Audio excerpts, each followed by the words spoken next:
So hello dear aspirant, welcome back to my another video. I hope कि आप बहुत अच्छा होंगे और सीजीएल और सीएचएसएल की तैयारी में चार चांद लगा रहे होंगे और अपनी नौकरी इस बार ले लोगे। तो आज जो हमारा टॉपिक होने वाला है, इससे पहले मैंने पढ़ाया था वैदिक पीरियड में मैंने आपको बताया था कि ऋग्वेद कैसे फॉर्म हुआ, सामवेद वगैरह वेदों के बारे में चर्चा करी थी। आज थोड़ा वैदिक पीरियड के अंदर चलते हैं और देखते हैं क्या निकल के आया। जैसे वैदिक पीरियड के अंदर चलोगे तो आपको समझ आएगा कि भाई जो वैदिक पीरियड था वो अर्ली वैदिक पीरियड का फेस अलग था और लेटर वैदिक पीरियड का फेस अलग था। तो पूरा जो वैदिक पीरियड हम अर्ली वैदिक पीरियड में पढ़ने वाले हैं और लेटर वैदिक पीरियड में पढ़ने वाले हैं। सबसे पहले पढ़ेंगे अर्ली वैदिक पीरियड की इकोनॉमी क्या थी, क्या रही होगी, और वैसे ही सेम लेटर पीरियड में हम पढ़ेंगे। आप सबसे बड़ा क्वेश्चन ये आता है कि लूसेंट की बुक या अदर सोर्स में अगर आप पढ़ोगे तो जो अर्ली पीरियड की इकोनॉमी नहीं दी, क्या दिया हुआ है, पॉलिटिकल या सोशल लाइफ से शुरू किया गया है, बट हम इकोनॉमी से क्यों कर रहे हैं। तो मेरा मानना ये है कि अगर आपको किसी के बारे में डिटेल इंफॉर्मेशन लेनी है या किसी के बारे में आपको जानना है तो उसकी बैकग्राउंड, उसकी इकोनॉमी का बहुत पता होना इंपॉर्टेंट है। अदरवाइज आप उस इंसान के बारे में, किसी भी चीज के बारे में पढ़ने वाले हो, आप नहीं जान पाओगे। तो दैट्स वाई सबसे पहले मैं आपको इकोनॉमी पढ़ाने जा रहा हूं। तो एक एग्जाम्पल देता हूं मैं, जैसे कि एक भिखारी देश है, ठीक है। अगर आपको उसके बारे में जानना है तो आप उसकी इकोनॉमी जान लो। अब इकोनॉमी जानोगे तो देखोगे भाई आलू प्याज के तो वहां पर वांदे लगे पड़े हैं, तो आप ऑटोमेटिकली आप उसकी सोशल लाइफ भी जान लोगे। यार सोशल लाइफ क्या होगी ऐसे बंदों की, जीरो। एम्प्लॉयमेंट क्या होगा, जीरो, तभी तो वांदे लगे पड़े हैं यार। तो देखो एक इकोनॉमी से आपने उस पाकिस्तान को पूरा ही जज कर दिया, सिर्फ एक इकोनॉमी से। तो दैट्स वाई सबसे पहले हम पढ़ेंगे इकोनॉमी, ठीक है। तो सबसे पहले आता है जो अर्ली वैदिक पीरियड की इकोनॉमी रही है वो एक सबसिस्टेंस इकोनॉमी रही गई है, जिसका मतलब होता है जीवन निर्वाह। क्या? जीवन निर्वाह इकोनॉमी रही गई है, जिसका मतलब सिंपल सा होता है कि अगर आपने एक दिन में 10 रुपए कमाए तो आपने रात में 10 रुपए खर्च कर दिए और पलंग पे बैठ के एकदम बढ़िया से सो गए। खैर पलंग नहीं था उस टाइम, खाट या बिछोना बिछा के आप सो जाते थे। तो इसलिए अर्ली वैदिक पीरियड की जो इकोनॉमी रही गई है वो सबसिस्टेंस इकोनॉमी रही गई है। दूसरा जो इसका इंपॉर्टेंट फैक्ट होता है वो है पेस्टोरल इकोनॉमी। अर्ली वैदिक पीरियड को पेस्टोरल इकोनॉमी कहा जाता है, क्यों? क्योंकि उस टाइम पे जो लोग हुआ करते थे पशुपालन का बहुत शौक करते थे, और दैट्स वाई पेस्टोरल इकोनॉमी में से सबसे ज्यादा जो काऊ है वो बहुत इंपॉर्टेंट निकल के आई। और आपने देखा होगा इस काऊ के नाम पे ही सबसे जो बड़े बड़े महाप्रतापी राजा है जैसे गोपति, उनको गोपति बुलाया गया। क्यों? क्योंकि काऊ बहुत इंपॉर्टेंट रह गई है। क्यों? आप बच्चे इसको रटते हो और आप लोग इसको रटोगे मेरे भाइयों की और बहनों, ठीक है। तो आप इसको रटोगे कि यार भाई इसकी तो इकोनॉमी पेस्टोरल है, इसकी तो इकोनॉमी पेस्टोरल है और काऊ बहुत इंपॉर्टेंट है। नहीं भाई, इसको रटना नहीं है, आपको इतना समझना है कि इकोनॉमी पेस्टोरल है। अगर इकोनॉमी पेस्टोरल है तो सबसे ज्यादा जो इंपॉर्टेंट जानवर होगा वो क्या होगा? काऊ, ठीक है। बार्टर सिस्टम हुआ करता था। बार्टर सिस्टम में क्या होता है आपको पता होगा कि आपने किसी भी चीज के पीछे क्या कर लिया, एक्सचेंज कर लिया। बेसिकली गोल्ड और पल्सिस नहीं वीट के बेसिस पे क्या होता था, यहाँ पर एक्सचेंज हुआ करता था, ठीक है। अब आप देख रहे हो गोल्ड के पीछे क्या हो रहा है, बार्टर हो रहा है, एक्सचेंज हो रहा है, यानी कि इसका मतलब कि गोल्ड की वहां पर उस टाइम कोई वैल्यू नहीं हुआ करती थी। क्लियर है? यहाँ पर इकोनॉमी में डिमांड एंड सप्लाई का रोल आ जाता है। खैर ये हमारा टॉपिक नहीं है, जो हमारा टॉपिक है वो मेन हम पढ़ते जा रहे हैं। देखो अब बहुत सारे एस्पिरेंट, अगेन मैं हर एक टॉपिक में बोलने वाला हूं कि अगर आप किसी चीज का अर्ली पीरियड पढ़ रहे हो तो उसको लेटर पीरियड को आपको रटने की जरूरत नहीं है। अगर आप लेटर पीरियड को रट रहे हो तो आपसे सबसे बड़ा मूर्ख कोई नहीं है। समझ रहे हो मेरी बात को? तो अर्ली पीरियड को अच्छे से समझो और उसका ही अपोजिट क्या होने वाला है, लेटर पीरियड होने वाला है। अब काऊ बहुत इंपॉर्टेंट हुआ करती थी, इसके पीछे ही हम क्या करेंगे आप देखेंगे। लेटर पीरियड में इसके पीछे क्या हो जाएंगे, युद्ध, सिर्फ काऊ के ऊपर। क्यों? इसके पीछे मैं थोड़ी एक स्टोरी शेयर करना चाहूंगा, क्योंकि पहले के टाइम पे क्या हुआ करता था, अर्ली पीरियड के टाइम पे या लेटर पीरियड के टाइम पे, बेसिकली मैं आपको एक बात बताता हूं कि जो लेटर पीरियड है ये चालाकियों का दौर कहा जाता है। यहां से चालाकियां शुरू हुई थी और चालाकियां इस कदर बढ़ी थी कि जैसे ही वैदिक पीरियड खत्म हुआ पूरा तो महाजनपद और जनपद बन गया। ये हम आगे वीडियो में डिस्कस करेंगे, बट इतना पढ़ लो कि अर्ली पीरियड बहुत शांत किस्म का पीरियड था और लेटर पीरियड में बहुत चालाकियां शुरू होने लग गई। दैट्स वाई लेटर वैदिक पीरियड में क्या होगा, इस काऊ के पीछे ही युद्ध होंगे। स्टोरी में बता देता हूं कि पहले के टाइम पे जो राजा हुआ करते थे 1000 BC के बाद क्या हो गया था, एग्रीकल्चर शुरू हो गया था तो जब एग्रीकल्चर शुरू होगा तो कंपटीशन बढ़ जाएगा, और कंपटीशन बढ़ जाएगा तो सब अपनी अपनी टेरिटरी बढ़ाने को तो लेंगे। तो वैसे ही जो राजा हुआ करते थे वो अपनी काऊ छोड़ देते थे, गाय छोड़ देते थे कि भाई जहां तक मेरी गाय जाएगी वहीं तक क्या होगी, मेरी टेरिटरी होगी। अब एक बात बताओ यार, अगर कोई इंसान आपके सामने कोई गाय छोड़ रहा है और कहेगा कि जहां तक ये गाय जाएगी वहां तक मेरी टेरिटरी होगी, यार अब आप लोगों के मन में जो बत्ती है वो बिल्कुल ब्लिंक करेगी। यार वो गाय छोड़ सकता है, मैं क्यों गाय नहीं छोड़ सकता? तो आप भी क्या कर दोगे, गाय छोड़ दोगे। और जब दो गाय आपस में टकराएगी, यानी कि दो राजा आपस में टकराएंगे, तो क्या होंगे, युद्ध होंगे। और लेटर वैदिक पीरियड में हमें युद्ध के बारे में ही पढ़ना है, पूरा चालाकियों के बारे में पढ़ना है। तो डेट्स वाई आप ये काओ क्या करवाएगी, आपको लर्न करवाएगी लेटर वैदिक पीरियड। तो लेटर वैदिक पीरियड के पहले फैक्ट के बारे में आते हैं। जो एग्रीकल्चर यहाँ पर स्टार्ट हो गया है, मैंने आपको भी बता दिया स्टोरी में कि 1000 BC में आयरन की खोज के बाद एग्रीकल्चर शुरू हो जाता है। और यहाँ की इंपॉर्टेंट क्रॉप जो निकल के आती है, एसएससी में पूछा गया है, व्हीट एंड बार्ले। और ट्रेड स्टार्ट हो गया। देखो यार मेरी बात सुनो, अगर एग्रीकल्चर बढ़ेगा तो यार पैसा आएगा जेब में, और जब पैसा आएगा तो लोग दुगना करने की सोचेंगे। ये पैसा एक ऐसी चीज है कि जब हमारे जेब में कोई 2 पैसा आ जाता है ना, तो हम 2 गुना करने की सोचते हैं। चाहे वो इन्वेस्टमेंट हो, चाहे वो अपने ऊपर लगाना हो, चाहे वो अपनी फेयर एंड लवली लगाना हो, वो बात अलग है। हम 2 गुना सोचते हैं क्योंकि हम पैसे से कुछ 2 गुना करें, ठीक है। तो चौथी चीज यहाँ पर जो इंपॉर्टेंट क्रॉप हुआ करती थी वो करती थी rice, barley, bean, sesame, wheat.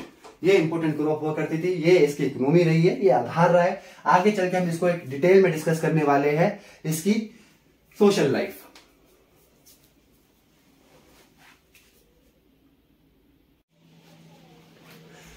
हम पढ़ते हैं अर्ली वैदिक पीरियड की सोसाइटी और लेटर वैदिक पीरियड की सोसाइटी। इकोनॉमी में आपको बता चुका हूं अर्ली और लेटर वैदिक पीरियड की, कि कैसे लेटर वैदिक पीरियड में एग्रीकल्चर की वजह से, आयरन की वजह से एग्रीकल्चर बढ़ा। एग्रीकल्चर की वजह से क्या हुआ, कंपटीशन बढ़ गया। कंपटीशन के चक्कर में राजाओं ने अपनी टेरिटरी बढ़ाने का सोचा, और टेरिटरी बढ़ाने के चक्कर में युद्ध हुए। लालच बढ़ा है ना देखो। अब लालच बढ़ते बढ़ते अब क्या हुआ, अब हम सोसाइटी पढ़ेंगे। सोसाइटी को पढ़ना बहुत इंपॉर्टेंट है। फिर हम लेटर वैदिक पीरियड की सोसाइटी पढ़ेंगे। तो सबसे पहले हम पढ़ते हैं एग्लिटेरियन, यानी कि जो अर्ली वैदिक पीरियड की सोसाइटी थी वो थी एग्लिटेरियन, यानी कि समाजवादी। सब जने इक्वल रहा करते थे, क्योंकि इकोनॉमी वैसी थी ना। इकोनॉमी में मैंने आपको बताया कि 10 रुपए हुआ करते थे, 10 रुपए खर्च कर दिए तो यार किसी से क्या ही रोना, किसी से क्या ही कलेश, तो यार इक्वल समाज हो जाएगा। सिंपल सी बात है, जब कोई कलेश नहीं है तो। Society were divided on the basis of Karma and occupation.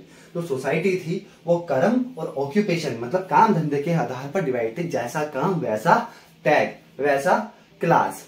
तो जो प्रीस्ट और जो टीचर हुआ करते थे, यानी कि मैं जो टीचर हूं आपका ब्राह्मण, इनको ब्राह्मण का टैग दिया जाता था। यानी कि अगर मैं वर्ण के हिसाब से देखूं तो मैं ब्राह्मण हूं, बट SC ST शुरू हो चुका है। रूलर एंड एडमिनिस्ट्रेशन को बोला जाता था, जो रूल करते थे, वो जो प्रशासन शासन चलाते थे उनको क्षत्रिय बोला गया है। जो फार्मर और मार्चेंट मतलब व्यापारी, उनको वैश्य बोला गया है। और जो लेबर एंड आर्टिसन है उनको शूद्र बोला गया है।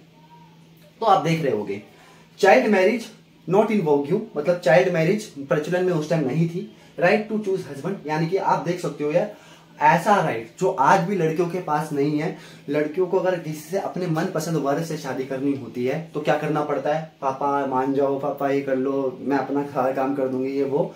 इतना ज्यादा क्या हुआ है, अपने आप को फोर्स किया जाता है मनवाने के लिए, अपने मन चाहे वर्ग से शादी करने के लिए लड़कियों को। उस टाइम पे देखो यार इतना ईजी था। राइट टू एजुकेशन, लड़कियों के पास राइट टू एजुकेशन हुआ करता था। डेट्स वाई अर्ली वैदिक पीरियड को गोल्डन टाइम माना गया है वैदिक पीरियड का। और लेटर वैदिक पीरियड को चालाकियों का समय माना गया है, कि चालाकियां इतनी बड़ी हुआ करती थी इस टाइम पे कि आप पूछो ही मत। तो राइट टू एजुकेशन। अब आपको ये जो पिक्चर है, अगेन मैं कहूंगा अपने दिमाग में इसको बना लेनी है, देन लेटर वैदिक पीरियड को करना है। अब जो लेटर वैदिक पीरियड है, बहुत सारे जो एस्पिरेंट होते हैं अर्ली वैदिक पीरियड को भी रटेंगे और लेटर वैदिक पीरियड को भी रटेंगे, और उनका सिलेक्शन नहीं होने वाला। अब आप कहोगे कि भाई क्यों नहीं होने वाला, हम तो पूरा रट के जा रहे हैं। देखो यार, मैंने अपनी प्रीवियस वीडियोस में आपको बहुत बारी बता चुका है कि एक बंदा और आप हो, जो वो बंदा है वो एग्जाम पे एग्जाम निकाल रहा है, आप क्यों नहीं निकाल पा रहे? पर तो आप भी उसके बराबर रहे हो और मेहनत भी आप उसके बराबर कर रहे हो। तो ऐसा क्या है? ऐसा इसलिए है क्योंकि वो एक प्रॉपर ट्रिक और स्ट्रेटेजी के साथ आगे बढ़ रहा है और आप रटने में रह जा रहे हो। 3000 अगर वैकेंसी भी आती है तो हम ये बोलते हैं कि 0.1% ही लोग वैकेंसी लेके जाएंगे, और 99% क्यों नहीं वैकेंसी लेके जा पाते? उसके पीछे सीधा एक रीजन होता है कि हम पढ़ नहीं रहे, हम मजाक कर रहे हैं। 6 में से 2 घंटे पढ़ लिए, 3 घंटे पढ़ लिए, या अगर 6 में से 6 घंटे पढ़ भी रहे तो रट रहे हैं। तो ये मजाक नहीं होना चाहिए। अगर आप अपने गोल के प्रति समर्पित हो। दैट्स व्हाई मैंने ये चैनल बनाया है। एक रेवोल्यूशन मेरे को क्रिएट करना है कि आपको रटना नहीं है, रटना बंद कर देना और समझना है। हिस्ट्री को समझ के मजे से पढ़ना है। तो अर्ली वैदिक पीरियड की सोसाइटी की इमेज आपने बना ली होगी और हम लेटर वैदिक पीरियड पे अब शिफ्ट होते हैं। तो लेटर वैदिक पीरियड जो होता है वो सबसे पहले जो पॉइंट निकल के आता है बेस्ड ऑन क्लास बेस, यानी कि जो लेटर वैदिक पीरियड की सोसाइटी है ये क्लास बेस मतलब इन चारों में बट जाती है जन्म से। वन सिस्टम में बढ़ जाती है जन्म से, कि जन्म से आपको टैग दिया जाता है। अगर आप शूद्र के घर में हो रहे हो तो आप शूद्र, भले ही आप काम टीचर का कर रहे हो तो बट आप शूद्र हो, क्योंकि आप शूद्र के घर में पैदा हो रहे हो, तो ये हो जाता है। और ये सब किसकी कारस्तानी है? अब मैं आपको एक स्टोरी बताऊंगा। आपका रटना का जो सिचुएशन है, जो आप रटते हुए आ रहे हो, वो आप भूल जाओगे और स्टोरी दिमाग में रखोगे तो हमेशा जिंदगी भर आपको याद होने वाला है। बस एक वीडियो देख लेना, आपका काम बन जाएगा। देखो, मैंने आपको बताया था कि चालाकियां कैसे शुरू हो गई थी। चालाकियां अपनी पीक पे थी, क्योंकि हर एक राजा को अपनी टेरिटरी बढ़ानी थी। अब जब राजा अपनी टेरिटरी बढ़ाएगा तो यार उसको बहुत सारे जने सलाह भी देंगे। मैंने आपको बताया, एक पॉइंट और बताया था कि पैसा वेल्थ आना शुरू हो गई थी लेटर वैदिक पीरियड में, क्योंकि एग्रीकल्चर की खोज हो गई थी। तो पैसा आएगा, और पैसा आएगा तो कॉम्पिटिशन बढ़ेगा दोस्त। तो ब्राह्मण का जो फर्स्ट रैंक ऑफिशियल हुआ करते थे ब्राह्मण, तो उनको भी रैंक का जो था खतरा मंडरा रहा था। क्यों? क्योंकि शूद्र के पास सबसे ज्यादा पैसा था। इससे पहले मैंने चर्चा करी, ठीक है। शूद्र के पास वैश्य के पास सबसे ज्यादा पैसा हुआ करता था। क्यों? क्योंकि मर्चेंट व्यापारी हुआ करते थे। तो यार ब्राह्मण को भी डर लगने लग गया कि यार मेरी जो पोस्ट है वो तो खो जाएगी। क्यों? क्योंकि उनको समझ आ चुका था कि एडमिनिस्ट्रेशन इतना पीक पे जा रहा है, टेरिटरी को बढ़ाने के चक्कर में राजा को वेल्थ की जरूरत पड़ेगी। तो कहीं ना कहीं जो वैश्य है, ये राजा का फर्स्ट रैंक ऑफिशियल न बन जाए, तो ब्राह्मण होता है, इनको डर लग जाता है। तो ब्राह्मण कहते हैं भाई राजा जी, मैं आपकी टेरिटरी को बढ़वा सकता हूं और आपकी पावर बढ़ा सकता हूं। क्यों?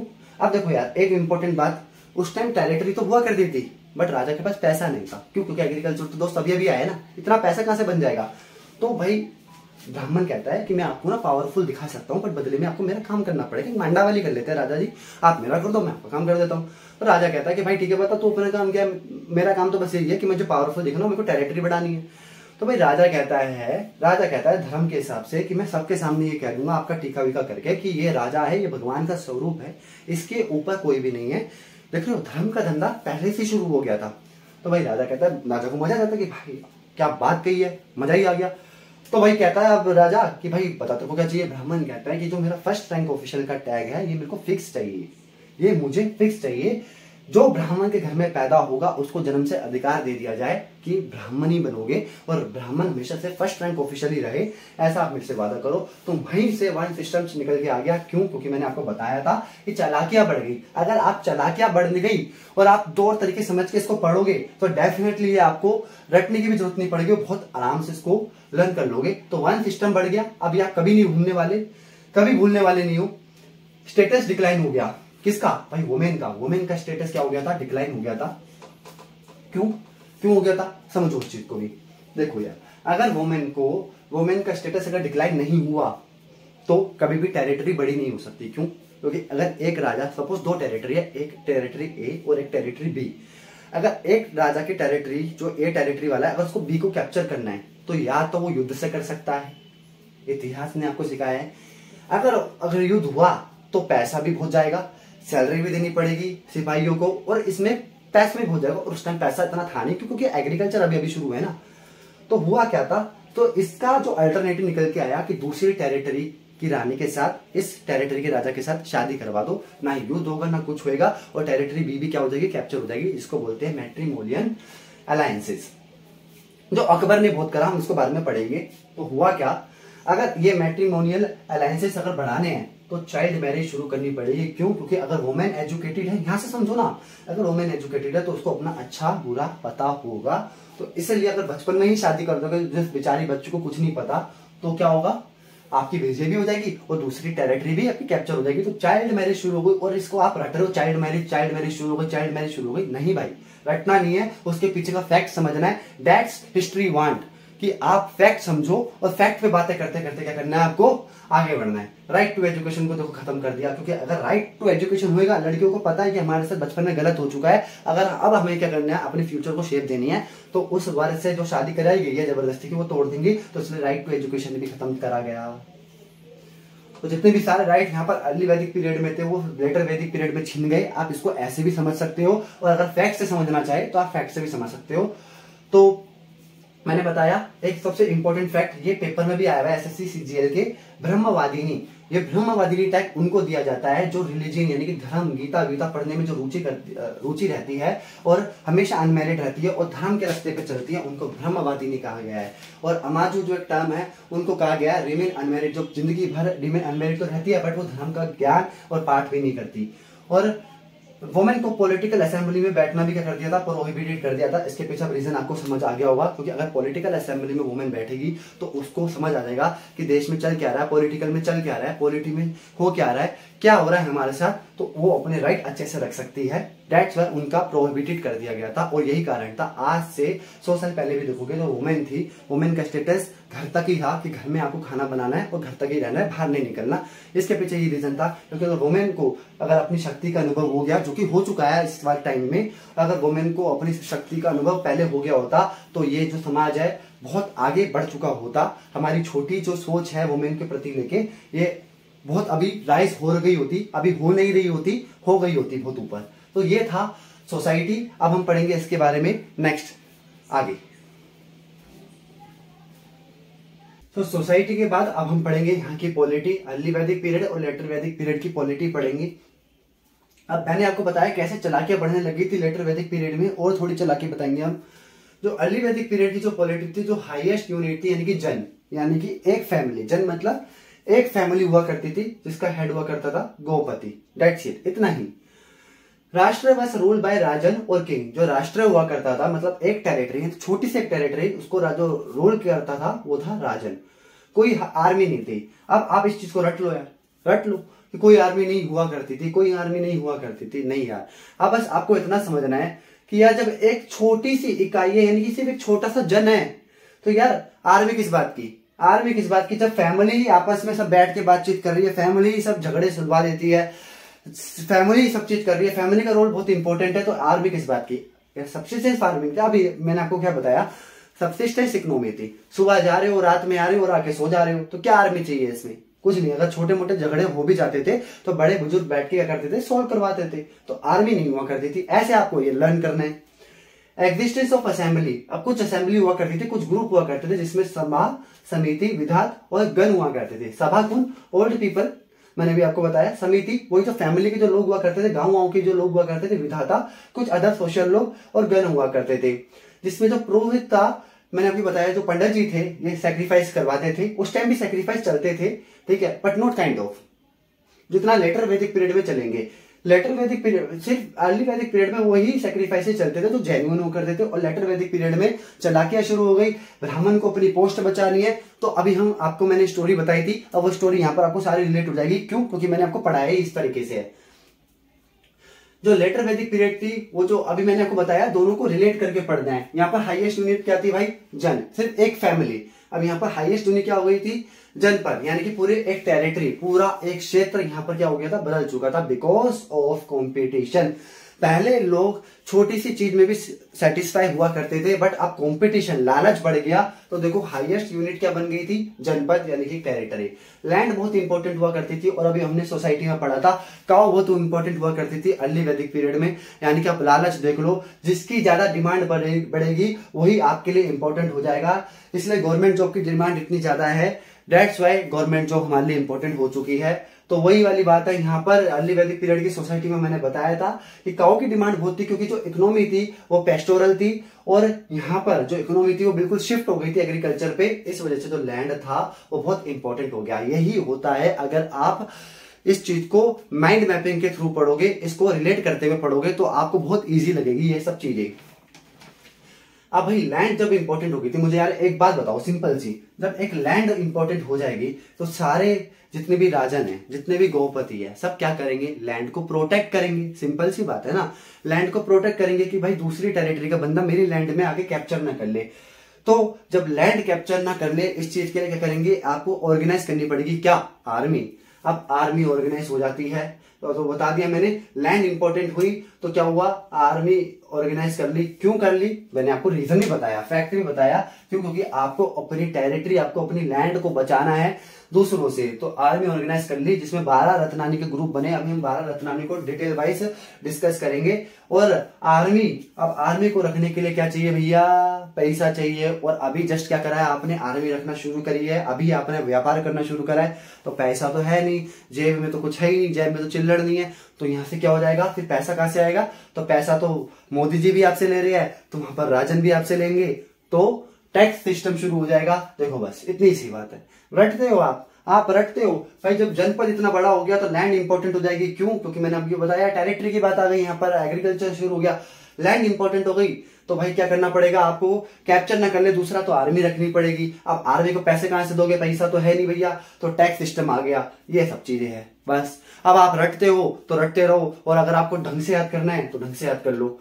फिर आता है power of king increase by ritual. अभी मैंने आपको क्या बताया, पैसा इतना है नहीं, अभी तो टैक्स पे ही क्या चल रहा है, फोकट में काम नहीं हो रहा, टैक्स में ही क्या चल रहा है, सेना को दिहाड़ी दी जा रही है बेचारों को।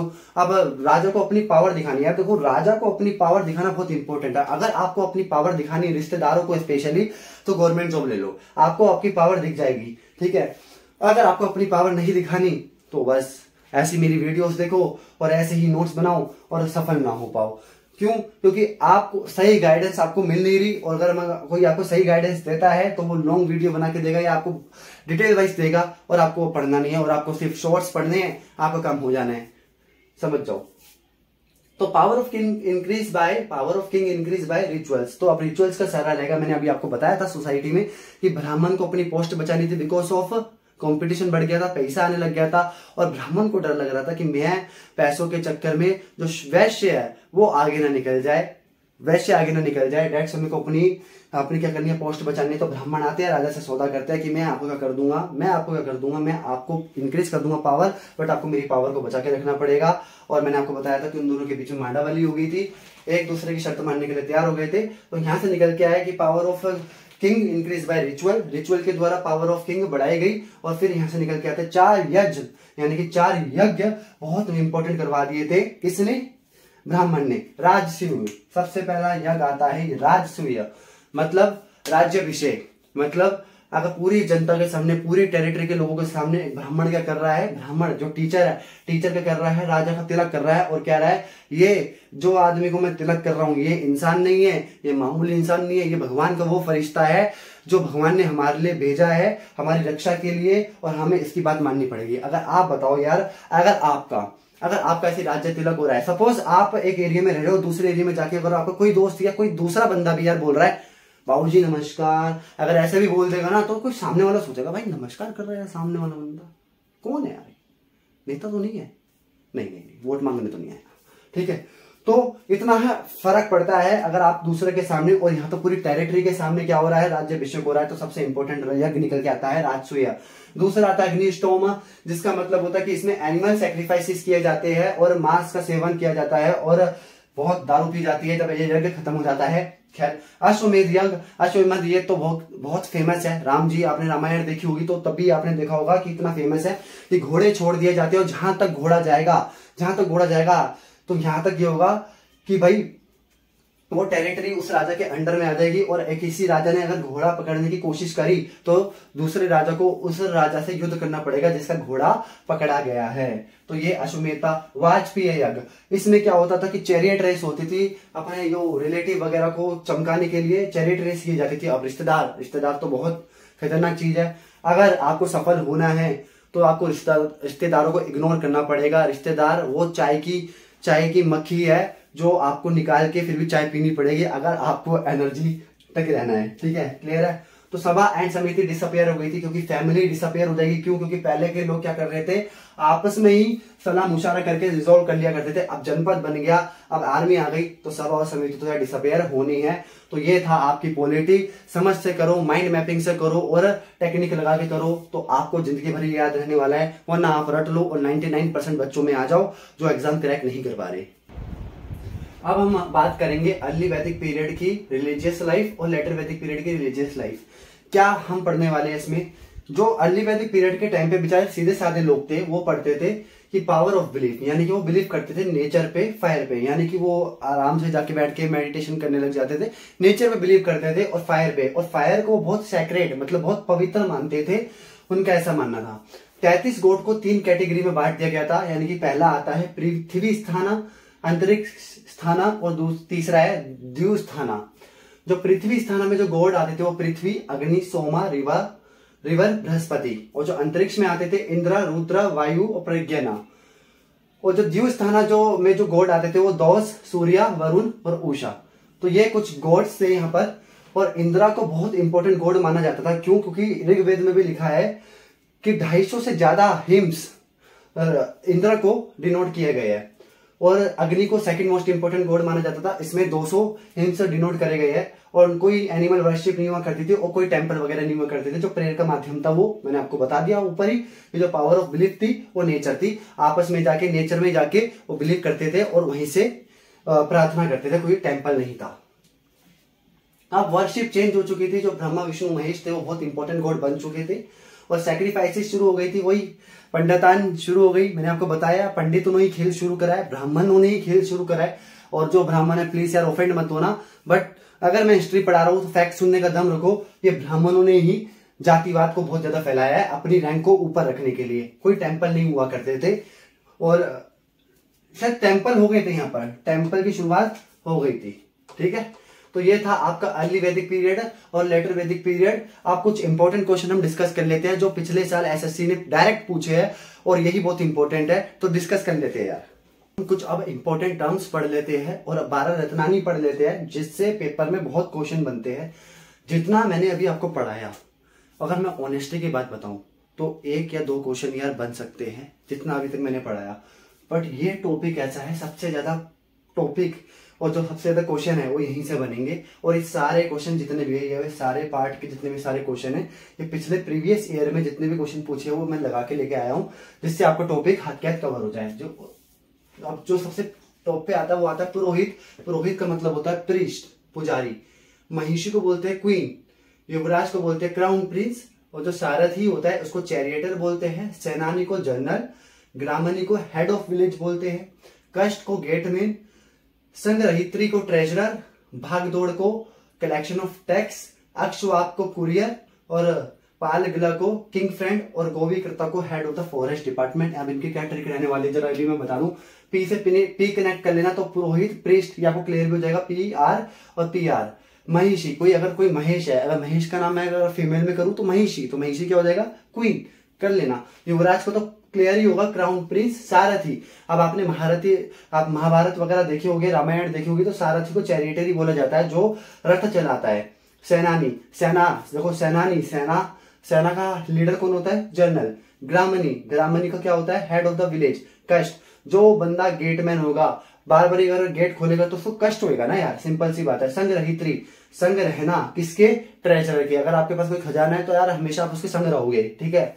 अक्षवाप एक कुरियर सर्विस है, आप इसको ये लर्न कर सकते हो। पाल गले, भाई पाल गले को पाल हो गया, मतलब पाल गले क्या हुआ? गले पड़ गया, गले पल मतलब गले पल गया यार। कौन पढ़ सकता है? किंग का फ्रेंड, मतलब फ्रेंड ही गले पढ़ सकते हैं यार। ठीक है। जो भी करता फॉरेस्ट का डिपार्टमेंट वो ठीक करेगा, क्यों? क्योंकि भाई उसको ही संभालना है डिपार्टमेंट, तो जो भी करता। क्लियर होगा आई होप। अब जो इंपॉर्टेंट टर्म है और इंपॉर्टेंट यूनिट एंड टर्म्स हम पढ़ लेते हैं और उनके हेड पढ़ लेते हैं जो पेपर में आए हुए हैं। स्पर्श आर लिखना मैं भूल गया, बट स्पर्श कर लेना। स्पर्श को स्पाई बोला गया है और गोपति को कैटल ओनर, जो गोपति है वो कैटल ओनर के लिए यूज किया गया है। जो टर्म है सेठ को क्या बोला गया है? गोमत। मैंने अभी आपको बताया ना कि जो इंपॉर्टेंट टर्म है काउ, उन्हीं के बड़े बड़े जितने भी लोग होंगे वो उन्हीं के वर्ड पे होंगे। सेठ गोमत। अघन्या मतलब जिसको मारा ना जा सके, नॉट किल्ड। कुला मतलब कुला को फैमिली बोलते हैं और उसका हेड कौन है? कुलापा। ग्रामा का मतलब विलेज और विलेज का जो हेड है वो ग्रामनी। विस का मतलब क्लैन और क्लैन का जो हेड है विसपति। जन का मतलब पीपल और पीपल का जो हेड है वो गोपति। अगे काउ। राष्ट्र का मतलब कंट्री, अगर कंट्री का हेड की बात किया जाए तो राजन। पूरब गार्ड ऑफ फोर्ट। तो ये कुछ इंपॉर्टेंट टर्म एंड ऑफिशियल और उनके हेड थे और ये आपके सामने मैंने 12 रत्नानी रखे। आई होप कि आपको ये टॉपिक क्लियर हुआ होगा और मेरी मेहनत सफल होगी अगर आप इसको लाइक और सब्सक्राइब कर दोगे। इतनी गर्मी में यार वीडियो बना रहा हूं बिना पंखे के, प्लीज लाइक कर दो, सब्सक्राइब कर दो। और इनकन्वीनियंस यार खेद है, कोशिश करो कि जल्दी से जल्दी मेरा चैनल ग्रो करो ताकि मैं सबसे पहले आपके लिए स्मार्ट बोर्ड लेके आऊं। तो आज के लिए थैंक यू।